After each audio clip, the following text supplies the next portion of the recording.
So this is a little tutorial about how to run the Storburn Wilderness Comfort Station, aka it's basically an incinerator enhanced outhouse. And I've had this for about 10 years.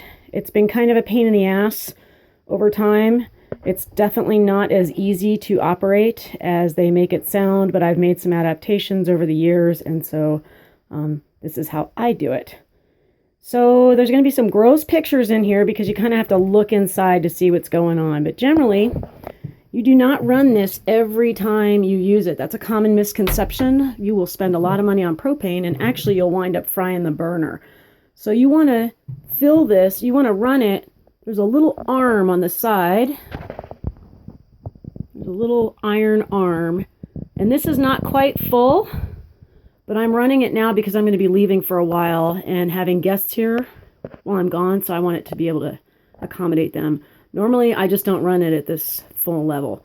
So what's very important is you have to run this with this anti-foaming agent. And you use one packet every time you run it, not two, not zero. It's got to be one packet. And you pour that into the liquid portion of the waste. And so you can see where I did that. It's on the turd, but it's also on the wet part. So sometimes, a lot of times, there's not enough moisture in there because some of us pee outside and we save this just for defecating. So you'd want to add like a liter of water.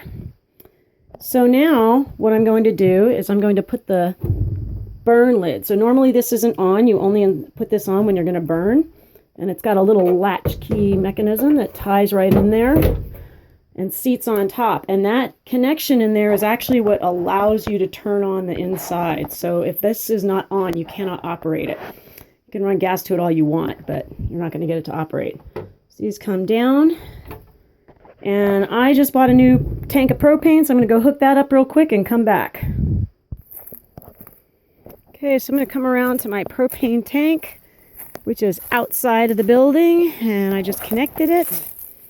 And we'll turn that on. And because I've never encountered a regulator that doesn't leak, I always have my propane off unless I'm actually running the unit. I turn it back about a quarter.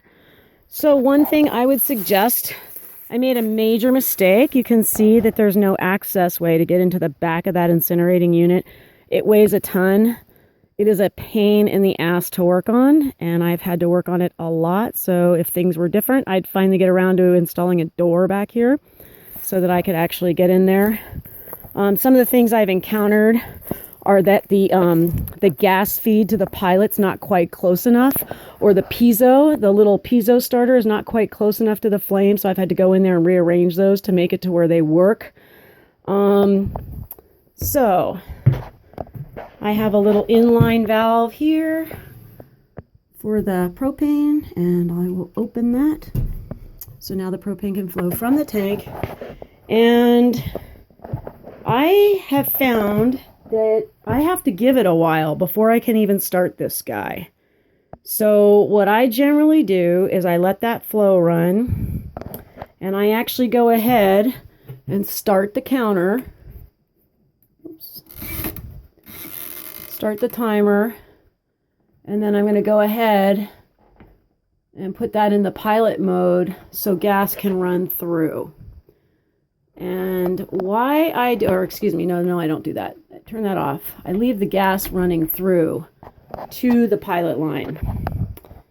And it just takes a while for the gas to get to the feed.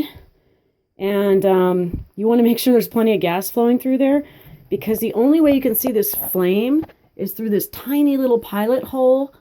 And it is a bear. Like, you have to be at exactly the right position to see that light. And it's kind of hard to hear.